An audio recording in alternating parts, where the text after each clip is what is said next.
Hey, greetings, everyone. Lieutenant Colonel Alan West, and welcome to the Steadfast and Loyal podcast. You gotta light 'em up before they burn it down. Better dig deep, put 'em in the ground. Blood on their hands, they're hellbound. Save us all. Ooh, they're gonna burn it down. Save us all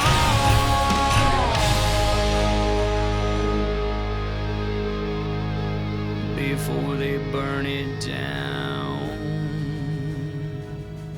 This episode of the Steadfast and Loyal podcast are brought to us by our dear friends at the United States Concealed Carry Association. It was founded to help responsibly armed Americans like you.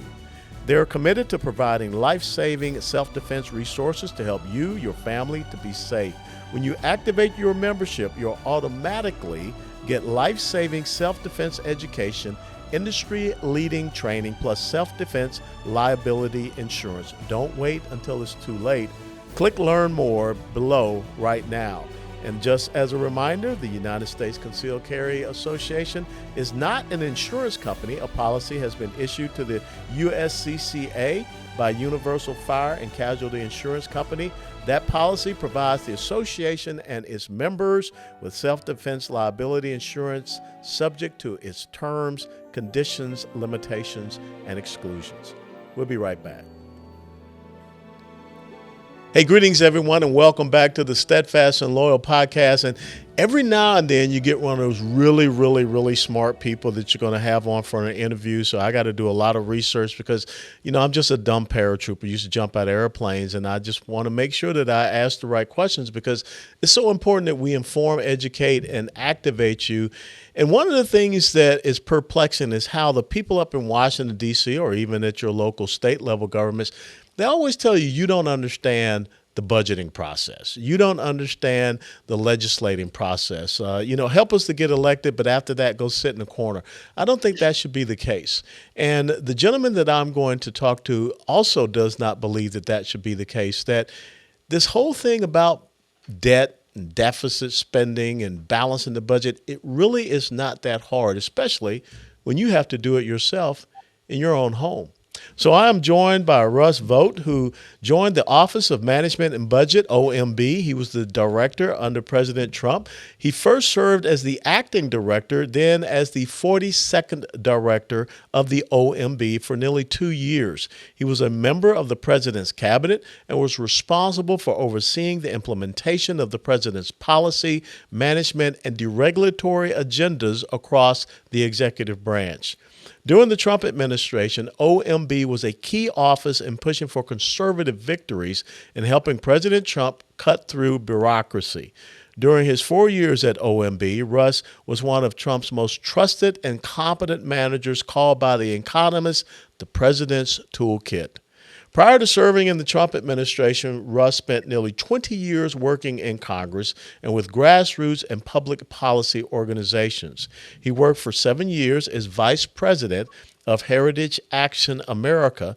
Prior to this, he worked on Capitol Hill, serving as the policy director for the House Republican Conference and as the executive director of the Republican Study Committee. That is the conservative wing, if you want to call it that, of the House Republican Conference, and as the legislative assistant to U.S. Senator Phil Gramm from Texas.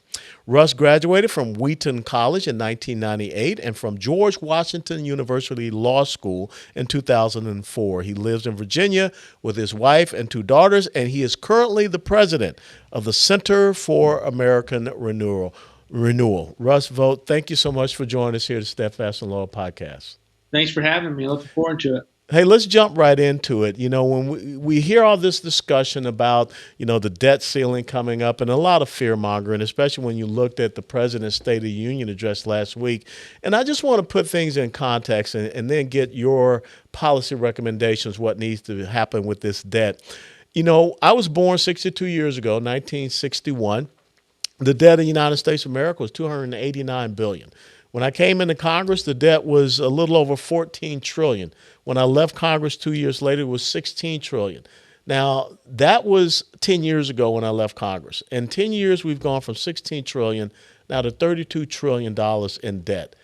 We are redlining our economy when we talk about this whole issue of debt. What is the preeminent thing, if you were still there in the OMB, now as the president for the Center for American Renewal, how do we deal with this debt? How do we get our fiscal house back in order? Well, I think what's incumbent upon us is to dispense with the notion that there is going to be process fixes that you can come around and get people to be supportive of that will deal with the magnitude of what we're talking about. The only way to cut spending is to actually cut spending. Yeah. And it's not to come up with kind of gimmicky mousetraps that are the first time you've been able to kind of trick Congress into making cuts that they would otherwise not. We've got to be very, very clear up front in saying, there are spending cuts that can be made, that should be made. And I believe the central thing that's incumbent upon us right now is to rally all statesmen to realize that getting a handle on our debt is the same fight as dealing with the woke and weaponized bureaucracy that is aimed against the American people. And one of the things that I've seen really for the last 20 years is that our budget hawks, our fiscal hawks, have focused on the unachievable or the harder to achieve, as opposed to what a family budget does when they go after discretionary income.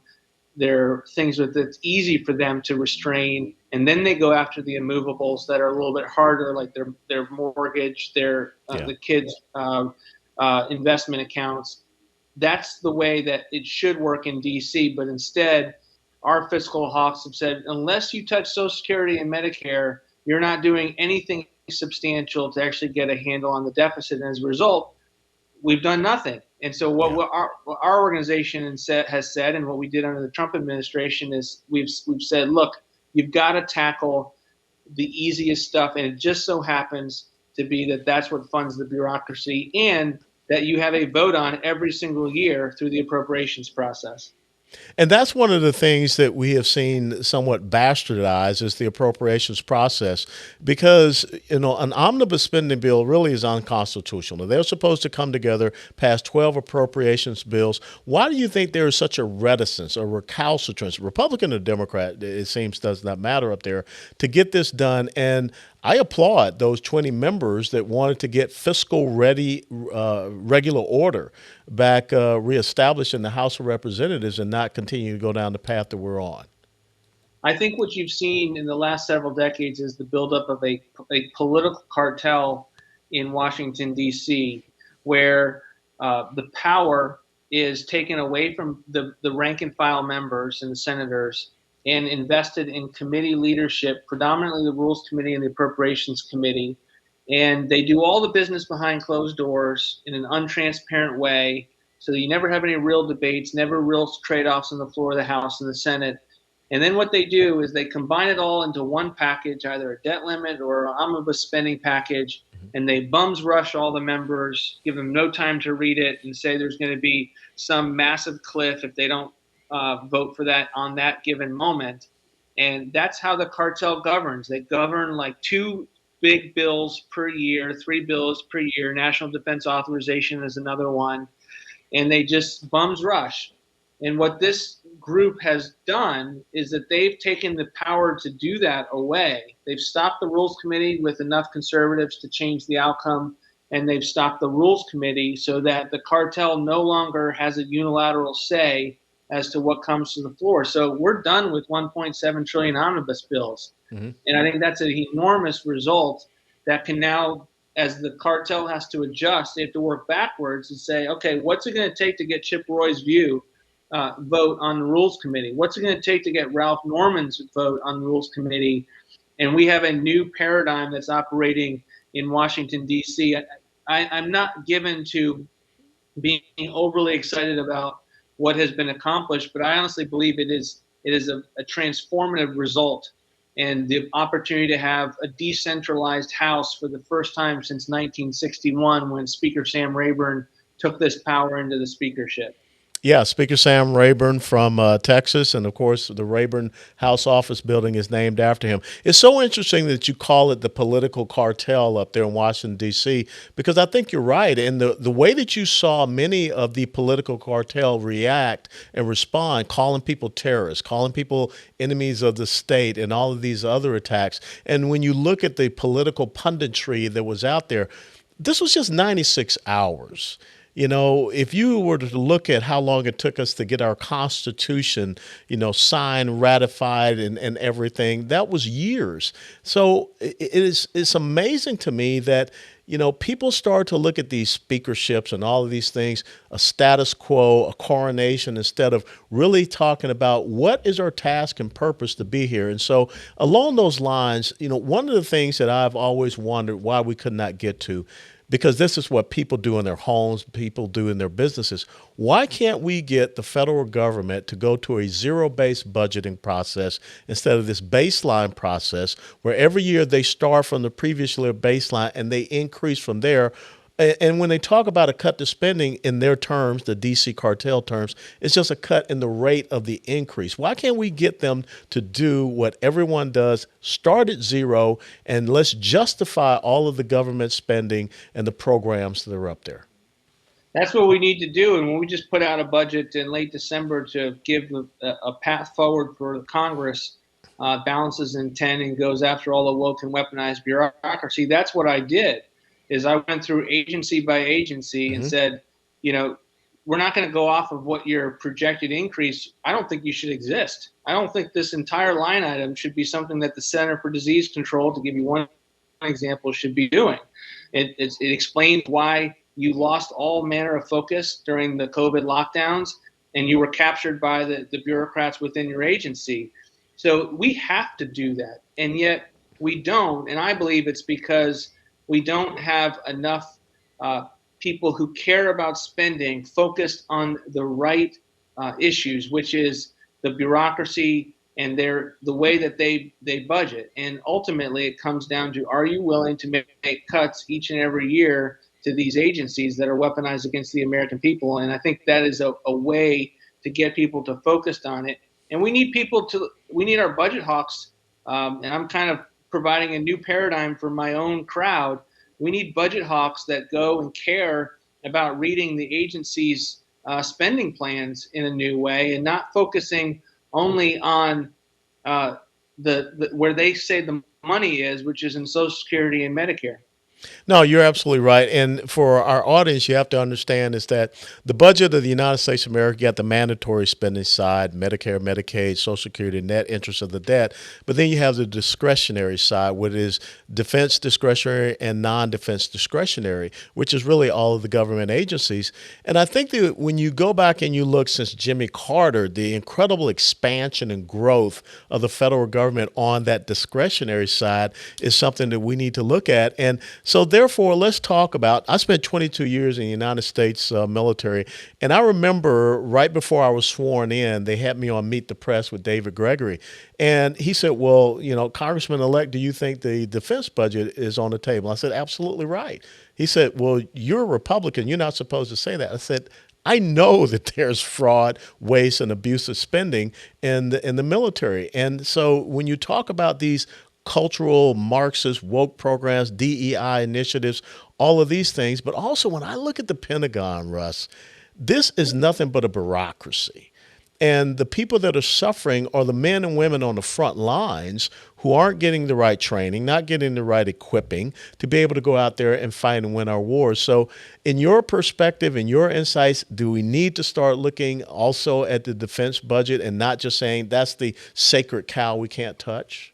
Oh, absolutely. For no other, well, there's waste that's there, there's inefficiency there, and the notion that you're going to always be in a situation where if you accept the premise that you have to have automatic spending increases, you're never going to be able to save your country and be able to get after all aspects of spending that are up every single year in the discretionary portion that you just talked about. But Air Force can't explain the fact that they paid $1,200 for a coffee cup.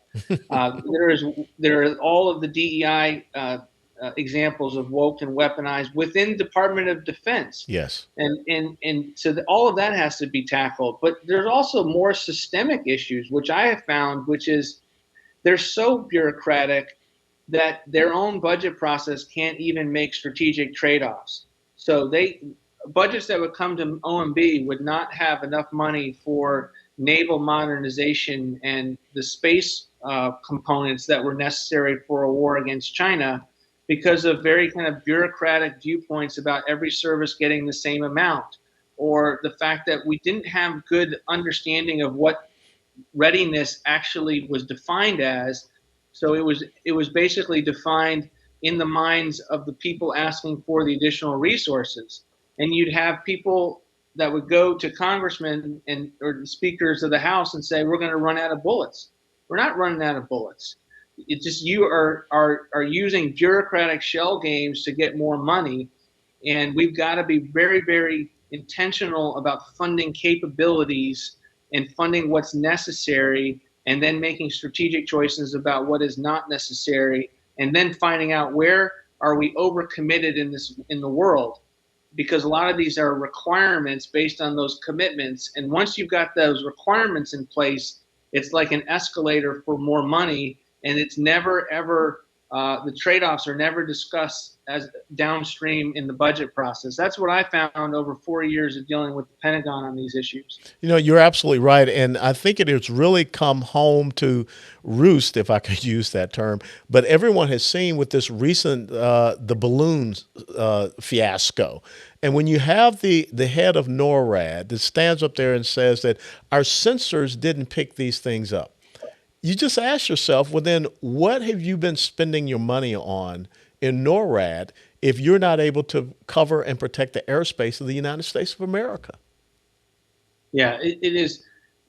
They go off of, it's a kind of their version of baseline budgeting, right? They go off of the same conversations that they've had last year, they're having this year, they expect to have next year. There is not a good place within that to have a paradigm shifting conversation. We had to do it my last year because I got tired of people being critical with these massive defense increases that we were doing, that we were underfunding some capabilities like nuclear modernization, naval, the size of the naval fleet.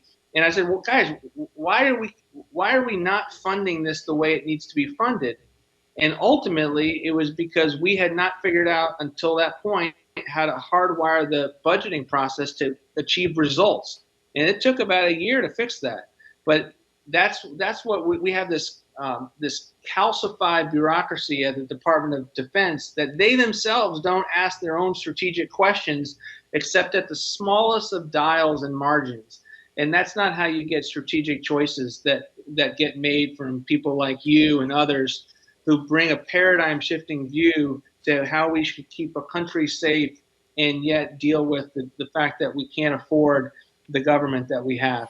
Yeah, it's amazing to me that, you know, we have the smallest surface warship fleet that we have ever had. China has outpaced us with the Navy, but yet you can go over to the Pentagon, you can see an admiral left and right and all over the place and general officers, but yet we have cut down our military, we've cut down the Marine Corps, the Army, you know, all of these branches. And so we are not able to really be out there with the type of readiness that we need. And the Heritage Military Readiness Report that came out in November articulated that. But yet these headquarters continue to grow. Like I say, the Pentagon, the combatant commands, all of these different places. But let's just shift because, again, talking about defense and protecting this country, when you look at what is happening on our borders, now we know we can't protect our airspace, but now we can't even protect our own borders on the ground. To me, that's an incredible budgetary shortfall because, number one, we are not funding our Border Patrol agencies. We are not funding, you know, even our state National Guards to be able to contend with this. But even worse, now we're admitting in millions of people that we're going to provide taxpayer-funded benefits to. I mean, help me to make sense of this, Russ. No, I mean, we're the only country, I think, probably in history that has cared so little and had our national security establishment care so little about a completely open border along one half of the entire of the country. I mean, where can you look back in history where your national security community could not have cared less about what is going on along the side of the border? And we would ask, what are we seeing in terms of intel? We don't think about that. I mean, the national security community should be driving these conversations, and yet they are not, because they've been politically captured by this viewpoint that this is just a human migration and economic problem, when it is in fact not. It is a security problem. We have cartels that have operational control of the southern border. Nothing happens along that border that the cartels have not blessed.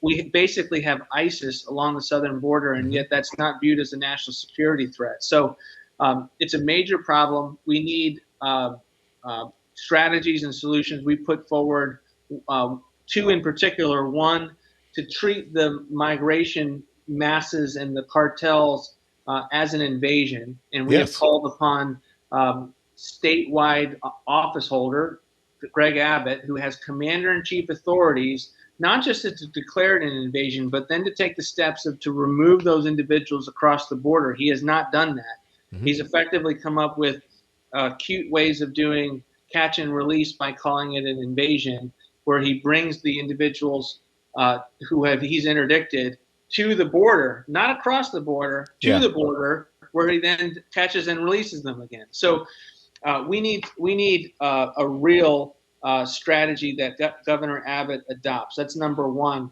We also need to lay the predicate for a new administration. I don't trust this administration will do it. For a new administration to treat the cartels as if they are a military threat. And they are. And to go in that direction. Yeah. They absolutely are. And I often tell people that, being in Afghanistan, the cartels are no different from the Taliban. They are a transnational narco-criminal terrorist organization, and they have billions of dollars. They have an army. They have an intelligence and surveillance structure. They have a logistics structure. When you go down there on the border and you see the wristband tags based upon what different cartel, they are controlling. They have their respective sectors and zones, and they're fighting the turf war, not just on the south side of the Rio Grande, but now on the north side, because it's about competition. So it's very difficult, coming back to the budget issue, it's very difficult for people here in Texas and people across America to see $40 billion or however much now going to Ukraine for them protecting their border. But yet we're sitting here in the United States of America and we're saying, just come on across. And this is not what Kamala Harris says. It's not about climate change. We have 160 different countries. We have seen now an 800% increase in Chinese nationalists, like 39 last January. And now this January, we had close to 2,000 Chinese national citizens coming across our border. Terrorists, people on the terrorist watch list. And so you're right. The Constitution is very simple in its language.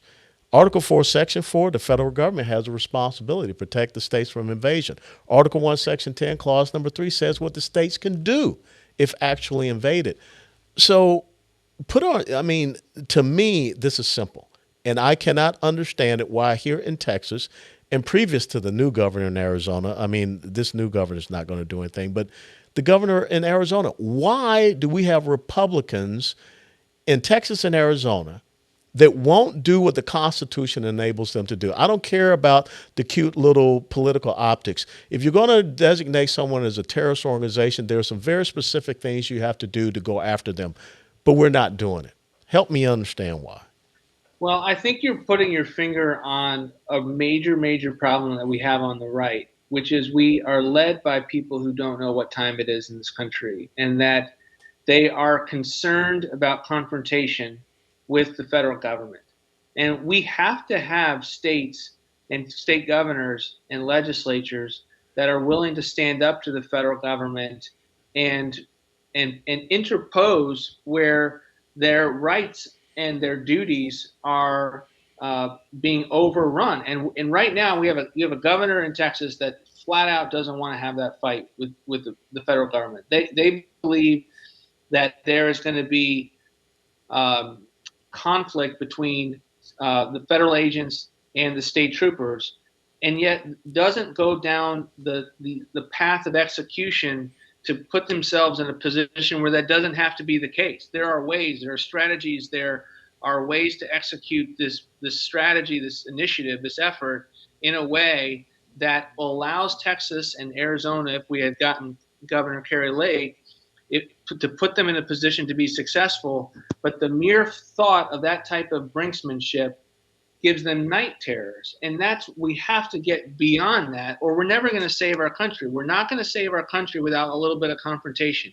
We're not going to save our country without a little bit of what you saw the media call the fight over Kevin McCarthy's speakership chaos. It wasn't chaos. No. It was how the process was meant to work. And yet on the right, we've had such fear of anything that is not just smooth sailing and preordained script manner of execution. And until we change that, we are not going to save our country. Well, it's amazing to me because when you talk about Governor Abbott, Texas is now number one for human trafficking in the country. Dallas and Houston, top two cities for sex trafficking in the country. This thing about fentanyl, this is a chemical warfare attack against the United States of America. It comes from China. The cartels will refine it, manufacture it, bring it across. You know, everything that is there it's about just showing the courage to stand up. And when you abdicate your role and responsibility as the federal government, that's why we have states. And, you know, it was free and independent states that created the United States of America. The 10th Amendment is very clear about what it says. Those powers not specifically delegated, enumerated to the federal government, reserved to the states and to the people.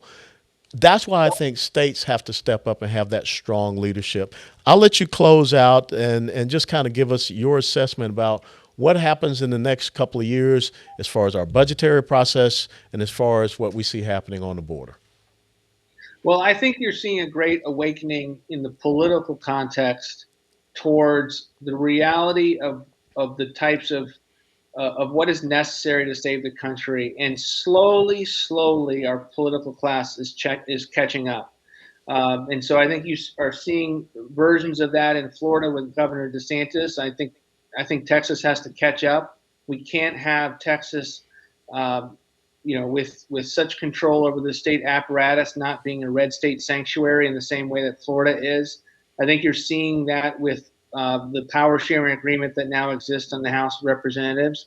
And more of this, I think we will see greater paradigm shifting opportunities to be able to save our country. We're going to keep putting out our ideas, but it's incumbent on the people. Honestly, I think the grassroots is leading. When you see people going to the microphone and risking losing their job at a town hall because they're going to stand against groomers in the schools or CRT in the schools, they're showing the political class what real courage is in a way that didn't really exist even when we were dealing with Obamacare and there was a massive outcry about premium increases. You weren't going to lose your job. Now you're going to lose your job if you're in the grassroots and you're in this woke corporation or community. And we're seeing real courage that I think is having an impact within the halls of Congress and within our state governments. We need it to happen quicker, but that's my hope. That's my expectation for the years ahead. Well, I want to thank you for what you continue to do as the president of the Center for American Renewal and also following along from your time as the director in the OMB. Where can people follow you and everything that you guys are doing at the Center for American Renewal? Appreciate it. They can get us at our website, americarenewing.com, and they can get me at all the social channels at Russ Vought, VOUGHT. If there are two things you could say to the everyday common American to get them activated, what are the two things that they can do? Number one, pick an issue where you're going to be an expert on. You can be an expert on it, and you can know more than your member of Congress does. Wake up in the morning with the responsibility to change your country. Let it rest on your shoulders and realize that you can be not an armchair critic, but a decisive actor to save our country. If you know those issues and then you grow your network of people that look to you for leadership, you can and will make a difference on that issue. And as you get confidence to be a leader, you can do it on many more. You know, I had one of my standing rules as a battalion commander was to be the expert in your lane and knowledgeable in another. And Benjamin Franklin said, it's a republic if you can keep it. That's our responsibility. Russ Vought, thank you so very much for joining us here at the Steadfast and Loyal podcast. My pleasure. Thanks for having me. Take care. Before they burn it down.